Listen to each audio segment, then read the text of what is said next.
မောင်ကြီးသွားကြစို့ကျမတို့ရဲ့အညာဆိုတော့ကောင်းတယ်ထက်စို့လေမီ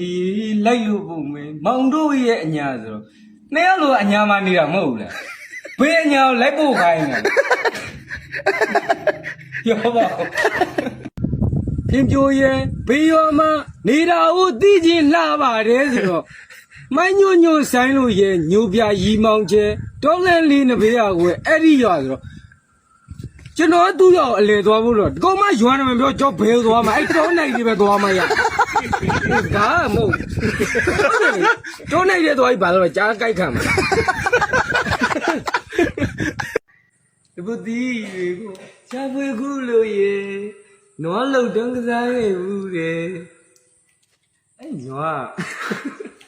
ဘုလို့ငါစဉ်းစားနေလေးရဲ့ကြီးကိုလေစဉ်းစားနေတော့ဒီနွားဘလို့လောက်တာဒါပေမဲ့ तू ကပေတာနေဘူးကိုဘဒူးကျဲဆိုတော့2မိနစ်တော့ခဏနားရတယ်